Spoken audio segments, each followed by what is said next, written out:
ঘুমোবো আমি, ঘুমোবে তুমি, গল্প শোনাবে ঘুম পড়ি। হালকা আলো, চোখ বন্ধ, চলো একটা গল্প শুনি। রাতের গল্প বাংলায়। আজকের গল্প পাতালকন্যা মণিমালার গল্প। দূর দেশে এক রাজপুত্র থাকত, আর তার সাথে সেই রাজ্যের মন্ত্রীপুত্রের খুব ভাব ছিল। তারা দুজনে একদিন ঘোড়ায় চড়ে দেশ ভ্রমণে বেরিয়েছে। অনেক দেশ, অনেক পাহাড় পার হওয়ার পর তারা চলছে তো চলছেই। সন্ধে যখন হয় তখনই তার একটা পাহাড়ের নিচে এসে পৌঁছালো। মন্ত্রীপুত্র বলল, রাজপুত্র, রাতের অন্ধকারে পাহাড়ে না ওঠাই ভালো, অনেক রকম বিপদ আপদ আছে তো। রাতটা আমরা ওই গাছটার উঁচু ডালের ওপর চেপে কাটিয়ে দিই। রাজপুত্র রাজি হলো। গাছটার নিচে ঘোড়াগুলোকে বেঁধে দুজনে উঠে গেল গাছের একটা উঁচু ডালে। রাতটা কোনো রকমে তারা কাটিয়ে দেবে সেখানেই। একটু ঘুম ঘুম এসেছিল, হঠাৎ একটা প্রচণ্ড শব্দ দুই বন্ধুকে চমকে জাগিয়ে দিল। অত্যন্ত অবাক হয়ে তারা যখন চোখ খুলল, দেখল সেই ঘুরঘুটি অন্ধকারের রাতে একটা অত্যন্ত উজ্জ্বল আলো উদ্ভাসিত হয়ে উঠছে ধীরে ধীরে। মহা আতঙ্কে তারা তাকালো, দেখল আকাশ পাতাল হাঁ করা একটা প্রচণ্ড বড় অজগর তাদের দুটো ঘোড়ার দিকে ধেয়ে আসছে। ধীরে ধীরে ঘোড়াটার কাছে আসতেই অজগরটা দুটো আস্ত ঘোড়াকে গিলে ফেলল। তারপর খাওয়া শেষ করে অজগর মাথাটা ঝটকাতেই তারা দেখতে পেল আলোটা যেখান থেকে আসছিল সেটা আসলে ওই মণিটা থেকে। অজগরের মাথায় রয়েছে একটা প্রচণ্ড বড় মণি। এদিকে রাজপুত্র, সে তো ভয়েই কাঁপছে, কিন্তু মন্ত্রীপুত্র সে একদম ভয় পায়নি। বন্ধুকে সাহস দিয়ে সে বলল, একটুও ঘাবড়াও না, ওই যে আলো বনের মধ্যে দেখতে পাচ্ছ জ্বলজ্বল করছে, ওই হচ্ছে সাপের মণি। 7 রাজার ধন যত বেশি দামি, তার চেয়েও বেশি দামি ওই মণি। ওই মণি আমরা ঠিক নেব। রাজপুত্র বলল, কি সর্বনাশ, কেমন করে? তাকিয়ে দেখোই না, মন্ত্রীপুত্র উত্তর দিল। আর নেমে এলো মন্ত্রীপুত্র গাছের নিচে। তারপর এক খাবলা মাটি নিয়ে মণিটার দিকে ছুঁড়ে ফেলল। ব্যাস, মণির ওপর যেই কাদা লাগলো সেই আলো নিভে গেল। আর কিছুই দেখতে পাওয়া যাচ্ছে না, ঘুরঘুটি অন্ধকার, ঠিক আগের মতো। অজগরটা যখন দেখল হঠাৎ তার মণিটা আলো দিচ্ছে না, তখন সে পথ হারিয়ে ফেলল। আন্দাজ করতে পারল না ঠিক কোনখানে সে রয়েছে, কোন দিক থেকে এসেছে আর কোন দিকে যেতে হবে, খুঁজে পাচ্ছিল না। প্রচণ্ড আক্রোশে সে বন তোলপাড় করছিল, কত যে গাছ তছনছ করলো সে তার ঠিক নেই। তারপর ক্লান্ত হয়ে চুপ করে বসে পড়ল। এদিকে মন্ত্রীপুত্র আর রাজপুত্র, তারা দুজনেই গাছের ওই ডালটার ওপর চেপে বসেছিল। ধীরে ধীরে অজগরটা ঘুমিয়ে পড়ল। ভোর হলো, আলো যেই ফুটল, সেই দুই বন্ধু আস্তে আস্তে শব্দ না করে নেমে এলো। দেখল সাপটা তখনও ঘুমোচ্ছে। এদিকে একটা বড় তলোয়ার বার করে রাজপুত্র এক আঘাতে অজগরের মুন্ডুটাকে শরীর থেকে আলাদা করে ফেলল। তারপর মণিটাকে হাতে করে নিয়ে সামনের সরোবরে গেল হাতটা ধুয়ে পরিষ্কার করে নিতে। সেই সরোবর যত বড় তত তার গভীরতা, কিন্তু হাত তো ধুতে হবে, তাই দুই বন্ধু সরোবরে নামলো হাত ধোবার জন্য। কি আশ্চর্য, যত তারা নামছে তত যেন জলটাও সরে যাচ্ছে, তাদের পথ দেখিয়ে দিচ্ছে। ওরা এগিয়ে চলল। কয়েক মুহূর্ত পরই তারা দেখতে পেল বিশাল এক রাজপ্রাসাদ। চোখ জুড়িয়ে যায় সেই রাজপ্রাসাদ দেখলে। কি সুন্দর বাগান, পৃথিবীর সব ফুল যেন ওখানেই আছে। কি সুন্দর সুন্দর ফুল, ফল, বাগানই বাগান চারিদিকে। প্রাসাদের ভেতর থেকে শোঁ শোঁ করে কিসের একটা আওয়াজ তারা শুনতে পাচ্ছিল। ভয় পেল রাজপুত্র। বলল, বন্ধু চলো ফেরা যাক, এদিকে না যাওয়াই ভালো। মন্ত্রীপুত্র বলল, কেন, এত ভয় ডর করার কি আছে, চলো তো, আমরা দুজনে বন্ধু না, কিসের ভয়? আমরা যেখানে থাকবো সেখান থেকে ভয় পালিয়ে যাবে। ভুলে যেও না, মণি আছে আমাদের কাছে। প্রাসাদে প্রবেশ করল রাজপুত্র আর মন্ত্রীপুত্র। দেখল অসংখ্য সাপ একসঙ্গে হিস হিস করে আওয়াজ করছে। সেই আওয়াজে রাজপুত্র ভয় পেয়ে গিয়েছিল। কত রকমের কত মাপের, কত রঙের সাপ, কিন্তু হাতে মণি থাকায় সেই সব সাপ তাদের কিছুই করল না। সব সরে সরে যেন পথ দেখিয়ে দিচ্ছে। একটা ঘরে প্রবেশ করতে ওরা একেবারে হতবম্ব। পুরো ঘরটাই যেন সাপ দিয়ে তৈরি। ঘরের মেঝেতে, দেওয়ালে, জানালায়, বিছানায় চারিদিকে শুধু সাপই সাপ। কিন্তু তার মাঝেই বিছানার উপর শুয়ে আছে এক রাজকন্যা। রাজকন্যার দিকে তাকালে আর চোখ ফেরানো যায় না। মন্ত্রীপুত্র মণিটা রাজকন্যার কপালে ছোঁয়ালো, আর সঙ্গে সঙ্গে রাজকন্যা ঘুম থেকে উঠে গেল। উঠে বসল, বলল, আপনারা কারা? কেমন করে এই অজগরের রাজ্যে এসে পৌঁছালেন? ও দেখলেই আপনাদের খেয়ে ফেলবে। মন্ত্রীপুত্র বলল, কোনো ভয় নেই কন্যা, সেই অজগরকে মেরেই আমরা এই পুরীতে প্রবেশ করেছি। এই রাজপুত্র তোমার বর এখন থেকে। সেই তার তলোয়ার দিয়ে অজগরকে মেরেছে। পাতালপুরীতেই রাজকন্যা মণিমালার সঙ্গে রাজপুত্রের বিয়ে হয়ে গেল। সাক্ষী রইল মন্ত্রীপুত্র। সুখেই দিন কাটছিল ওদের। রাজপুত্র আর এখন সাপদের ভয়ও পায় না। এভাবেই কিছুদিন কেটে যাওয়ার পর একদিন মন্ত্রীপুত্র বলল, বন্ধু, তোমার তো বিয়ে হয়ে গেল, অথচ রাজামশাই রানীমা রাজ্যের কেউ জানতে পারল না। এটা বড় দুঃখের কথা। আমি দেশে ফিরে যাই, সকলকে খবরটা দিই, তারপর লোকজন বাজনা সব নিয়ে এসে তোমায় দেশে ফিরিয়ে নিয়ে যাব। তাছাড়া নিশ্চয়ই সেখানে সব দুশ্চিন্তায় আছে, বুঝলে? রাজপুত্রেরও এতদিন পর খেয়াল হলো। সে বলল, হ্যাঁ বন্ধু, ঠিক বলেছ তো। তাই মন্ত্রীপুত্র আর রাজপুত্র দুজন মিলে ঠিক করল, মণিমালাকে নিয়ে পাতালপুরীতে রাজপুত্র থাকবে। প্রথমে মন্ত্রীপুত্র দেশে পৌঁছবে, তারপর সকলকে নিয়ে সে পাতালপুরীতে আসবে। পাতালপুরীতে রাজপুত্র আর মণিমালাকে নিয়ে সবাই আবার ফিরে যাবে। কথা মতো কাজ হলো। রাজপুত্র আর মণিমালা পাতালপুরীতে রইল।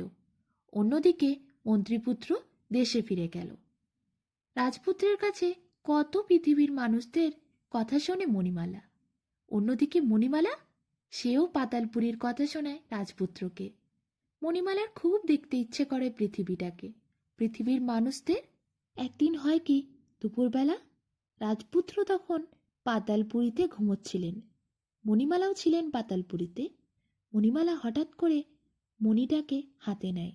সে দেখে রাজপুত্র এখন ঘুমোচ্ছে, এই সুযোগ। মণিমালা প্রাসাদ থেকে বেরিয়ে সেই সরোবরে নেমে গেল।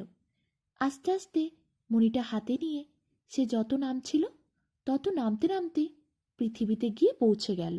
কিন্তু পৃথিবীর ঠিক কোন দেশে সে এসে পৌঁছেছে সেটা সে বুঝতে পারল না। তার ইচ্ছে হলো সরোবরে স্নান করতে। সে সরোবরে স্নান করল আর মণিটা রাখল একটা ঘাটের ধারে। সেই দেশে রাজপুত্র শিকার করতে বেরিয়ে দেখল ঘাটের পাশে একটা মেয়ে, কি সুন্দর দেখতে, অপূর্ব। মণিমালাকে দেখে সে আর চোখ ফেরাতে পারল না। কোনো চিন্তা ভাবনা না করে সে জলে ঝাঁপিয়ে পড়ল। মণিমালার গায়ে পড়তেই মণিমালা সরিয়ে গেল, আর মণিমালা চিৎকার করে উঠল, এ যে মানুষ, এ কি! মণিমালা ছুট্টে গিয়ে ঘাটের ধারে রাখা মণিটাকে নিয়ে হঠাৎ করে আশ্চর্যভাবে উধাও হয়ে গেল। কোথায় সব মিলিয়ে গেল রাজপুত্র আর কিছুই বুঝতে পারল না। পরম হতাশায় সে উঠে এলো জলের থেকে। এদিকে সরোবরের কাছে থাকা এক কাঠকুড়ুনি বুড়ি সব দেখল, কিন্তু বুড়ি কাউকে কিচ্ছু বলল না। এদিকে সেই দেশের রাজপুত্র, যে মণিমালাকে দেখার পর জলে ঝাঁপ দিয়েছিল, সে যখন বাড়ি ফিরে এলো তখন সে একেবারে উন্মাদ।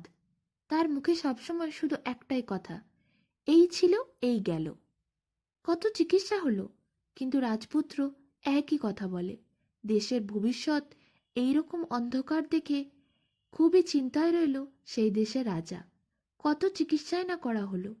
শেষ পর্যন্ত রাজা সর্বত্র ঘোষণা করে দিল, যে রাজপুত্রকে সারিয়ে তুলতে পারবে তাকে অর্ধেক রাজত্ব আর রাজকন্যা দেবে। কিন্তু তাতেও কোনো কাজ হলো না। কেউ এগিয়ে এলো না রাজপুত্রকে সারানোর জন্য। রাজার এই ঘোষণা শেষমেশ পৌঁছল সেই কাঠকুড়ুনি বুড়ির কানে। এরপর হন্তদন্ত হয়ে সে এসে রাজার সঙ্গে দেখা করল। বলল, মহারাজ, আমি যে ওষুধ জানি তাতে রাজপুত্র সেরে উঠবে, কিন্তু মহারাজ, রাজকন্যার সাথে আমার একমাত্র ছেলে প্যাঁচার বিয়ে দিতে হবে। রাজা তো এই কথা শুনে অবাক। কিন্তু রাজা সে আর কি করবেন? কেউ তো কুমারকে সুস্থ করতে পারছে না। প্যাঁচার মায়ের কথাতেই শেষমেশ রাজা রাজি হয়ে গেলেন। প্যাঁচা ছেলেটির সম্বন্ধে কোনো রকম খোঁজ খবর না নিয়েই তিনি ভাবলেন, কত খারাপ আর হবে, রাজপুত্র না সারলে তো সবই গেল। যাক, তবু অর্ধেকটা রাজত্ব থাকবে, আর রাজপুত্র ঠিক হয়ে গেলে রাজপুত্র সেটাতেই রাজা হবে। বুড়ি তখন সরোবরের দিকে চলে গেল। বুড়ি প্রায় দিন সরোবরের আশেপাশে ঘোরাঘুরি করত, মণিমালা আর আসে কি না নজর রাখার জন্য। বুড়ি বেশ কিছুদিন নজর রেখে দেখেছিল, প্রায় দিন সুযোগ পেলেই মণিমালা আসতো সেই মণিটা হাতে নিয়ে। তাই বুড়ির এই খবরটা জানা ছিল। অবশ্য ওই বুড়ি একটি জাদু জানত। সে চরকায় সুতো কাটতে শুরু করলে সেই সুতো থেকে নিজে থেকেই অপূর্ব সুন্দর কাপড় হয়ে যেত। বুড়ি তাই চরকাটা সরোবরের ধারে নিয়ে গিয়ে সুতো কাটতে আরম্ভ করলো, যাতে মণিমালা আসে আর সে সেই অপূর্ব কাপড় দেখে লোভে পড়ে যায়। মণিমালাকে ফাঁদে ফেলার জন্য বেশ কিছুদিন বুড়ি চরকা নিয়ে সরোবরের ধারে যেয়ে সুন্দর সুন্দর কাপড় বানাতে আরম্ভ করলো। দিন যায় আর বুড়ি প্রতিদিন সরোবরে কাপড় বানায়। এরকমই একদিন রাজপুত্র পাতালপুরীতে ঘুমোচ্ছিল। মণিমালা হাতে মণিটা নিয়ে স্নান করতে আসে সরোবরে। মণিমালা সরোবরে নামলেই পৃথিবীর সেই দেশটা এসে পৌঁছে যায় যেখানে বুড়ি সরোবরের ধারে চরকা কাটছিল। চরকায় শাড়ি দেখে মণিমালা আশ্চর্য হয়ে যায়। কি অপূর্ব সুন্দর শাড়ি চরকার থেকে বেরোচ্ছে! এরকম একটা শাড়ি আমারও চাই। বুড়িকে দেখে মণিমালা কাছে যায় আর বলে, কি সুন্দর শাড়ি তুমি তৈরি করছো, আমাকে একটা দেবে? বুড়ি বলে, কেন দেব না। বুড়ি একটা খুব চমৎকার শাড়ি বানায় মণিমালার জন্য। বুড়ি পয়সা চাইলে মণিমালা তখন মহা বিপদে পড়ে যায়। বলল, ও বুড়ি, পয়সা তো আমার কাছে নেই। বুড়ি বলল, তোমার কাছে যা আছে তাই দাও। মণিমালার কাছে তখন মণিটা ছাড়া আর কিছুই ছিল না। তাই মণিমালা ভাবল, এই মণিটাই বুড়িকে দিয়ে দিই। মণিমালা যে মণিটা দিতে যাচ্ছিল তখনই বুড়ি হাতটা ধরল মণিমালার, আর তারপর জাদু মন্ত্র করে একটা নৌকাকে ডাকলো। নৌকায় মণিমালাকে জোর করে তুলে নিয়ে গেল।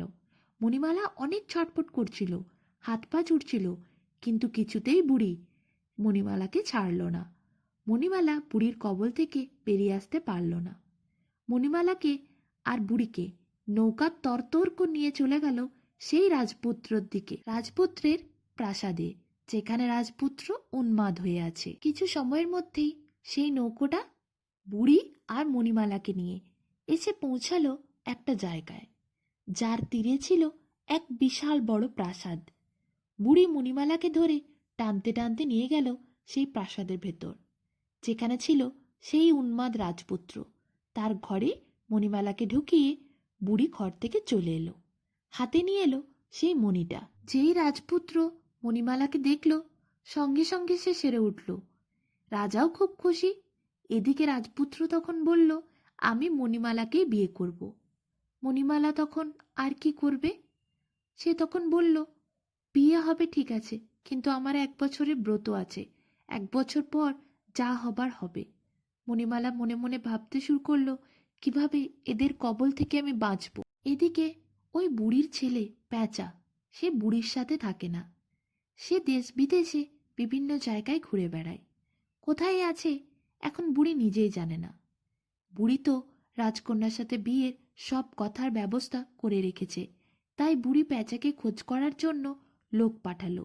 কেউ কিন্তু প্যাঁচাকে খুঁজে পাচ্ছিল না। বুড়ির ছেলে প্যাঁচা, সে নাকি দেখতে খুবই সুন্দর, কিন্তু আধ পাগল। পরনে নোংরা ছেঁড়া কাপড় পরে থাকতো, উন্মাদের মতো হাসতো আর কথায় কথায় নাচতো। প্যাঁচা বছর 7-8 হলো তার মাকে ছেড়ে চলে গেছে, দেশে বিদেশে ঘুরে বেড়ায় পাগলের মতো। প্যাঁচাকে তারপর থেকে আর কেউ দেখতে পায়নি। এখন রাজার লোকজন গেছে প্যাঁচাকে খুঁজতে, কারণ রাজকন্যার সাথে বিয়ে তো। দেশে দেশে খবর পাঠানো হয়, প্যাঁচাকে যে খুঁজে দিতে পারবে তাকে রাজা উপহার দেবে। এরকমই খবরটা মন্ত্রীপুত্তর কানে পৌঁছে যায়। মন্ত্রীপুত্র বুঝতে পারে এইখানেই মণিমালা রয়েছে। মন্ত্রীপুত্র মণিমালাকে উদ্ধার করার জন্য ছদ্মবেশে প্যাঁচা সেজে আসে। সেও পাগলের মতো কালি মাখে, প্যাঁচার মতো সাজে, কাঁচতে কাঁচতে হাসতে হাসতে বুড়ির কাছে এসে উপস্থিত হয়। বুড়ি তো 7-8 বছর আগে প্যাঁচাকে দেখেছিল, তাই বুড়ি ঠিক বুঝতে পারে না। সে ভাবে তার প্যাঁচা ফিরে এসেছে। তাকে জড়িয়ে ধরে বুড়ির সে কি আদর! ওগো আমার সোনার চাঁদ, তোকে কত খুঁজেছি, চল চল, রাজকন্যার সাথে তোর বিয়ে তো, তুই অর্ধেক রাজত্বও পাবি। দেখ, এবার 7 রাজার ধন আর মণি সব তোর জন্য। এই বলে বুড়ি মণিটা প্যাঁচার হাতে দেয়। মানে সে তো প্যাঁচা নয়, সে তো মন্ত্রীপুত্র, তার হাতে দেয়। মণি পেয়েই মন্ত্রীপুত্র বুঝে যায় সে যে সন্দেহ করেছিল সেটাই ঠিক। এই মণি পাতাল বুড়ির মণি। মন্ত্রীপুত্র মণি পেয়ে আনন্দে নাচতে থাকে। বুড়ি কিছুই বুঝতে পারে না। পরের দিন সকালে মন্ত্রীপুত্র মানে প্যাঁচাকে নিয়ে যায় বুড়ি রাজপ্রাসাদে। রাজামশাইকে বুড়ি নকল প্যাঁচাকে মানে মন্ত্রীপুত্রকে নিয়ে গিয়ে বলে, রাজামশাই গো, আমার প্যাঁচা এসেছে, এবার রাজকন্যাকে নিয়ে আসুন। তখন রাজা আর কি করে, সেই প্যাঁচার সাথেই রাজকন্যার বিয়ে দিয়ে দেয়। মন্ত্রীপুত্র এরপর ওই রাজপ্রাসাদে মণিমালার সাথে দেখা করে। মণিমালাকে সে বলে সে আসল প্যাঁচা নয়, সে নকল প্যাঁচা, সে হলো মন্ত্রীপুত্র। সে মণিমালাকে এই প্রাসাদ থেকে উদ্ধার করে নিয়ে যাবে। সে মণিটা পেয়েও গেছে। বুড়ি তাকে মণিটা দিয়েছে প্যাঁচা ভেবে, কিন্তু সে তো নকল প্যাঁচা, সে আর বেশিক্ষণ এখানে থাকবে না। তাই সে মণিমালাকে সবকিছু খুলে বলে সেখান থেকে চলে যায়। এরপর মন্ত্রীপুত্র পৌঁছে যায় সেই সরোবরের কাছে। সেখানে গিয়ে সে মণির সাহায্যে ফিরে যায় পাতালপুরীতে। মন্ত্রীপুত্র সেই পাতালপুরী প্রাসাদের মধ্যে সেই ঘরটাতে যায় যেখানে ছিল রাজকন্যা মণিমালা। দেখে বিছানার ওপর রাজপুত্র শুয়ে আছে। গোটা ঘর অন্ধকার, সাপেরা চারিদিকে কিলবিল করছে। তাড়াতাড়ি রাজপুত্রর মাথায় সে মণিটা ঠেকিয়ে দেয়। রাজপুত্র জেগে ওঠে। রাজপুত্রকে সব ঘটনা খুলে বলে মন্ত্রীপুত্র। তারপর সেই প্রাসাদ থেকে রাজপুত্রকে সঙ্গে নিয়ে বেরিয়ে আসে মন্ত্রীপুত্র। এরপর মণিমালাকে উদ্ধার করার জন্য সেই রাজপ্রাসাদে যায় রাজপুত্র আর মন্ত্রীপুত্র। রাজাকে গিয়ে সব কথা খুলে বলে এবং সে বলে মণিমালার সাথে অনেক আগেই রাজপুত্রের বিয়ে হয়ে গেছে, তাই মণিমালা রাজপুত্রের স্ত্রী। অপরের স্ত্রীকে এইভাবে আটকে রাখা কোনো রাজারই উচিত না। রাজা তারপর মণিমালাকে মুক্ত করে। মণিমালাকে ফিরে পায় রাজপুত্র। এরপর মন্ত্রীপুত্র তার শ্বশুরমশাইকে মানে রাজকন্যার বাবাকে জানায় সে আসলে ওই দেশের মন্ত্রীপুত্র, সে প্যাঁচা নয়। আসল প্যাঁচা কে সে জানে না, সে প্যাঁচা সেজে এসেছিল। মন্ত্রীপুত্রর এই রূপ দেখে রাজকন্যা তো অবাক হয়ে যায়। কি অপূর্ব দেখতে মন্ত্রীপুত্র! সে বুঝতে পারে যে তার প্যাঁচার সাথে বিয়ে হয়নি, মন্ত্রীপুত্রের সাথেই বিয়ে হয়েছে। রাজা আর রাজকন্যা দুজনেই খুশি হয় এটা ভেবে যে কোনো উন্মাদ পাগলের হাতে রাজকন্যা পড়েনি। মন্ত্রীপুত্রকে পেয়ে রাজকন্যা খুব খুশি হয়। এদিকে মণিমালা তার স্বামী রাজপুত্রকে ফিরে পেয়ে খুব খুশি হয়। এরপর রাজকন্যাকে নিয়ে আর মণিমালাকে নিয়ে মন্ত্রীপুত্র আর রাজপুত্র নিজের দেশে ফিরে যায়।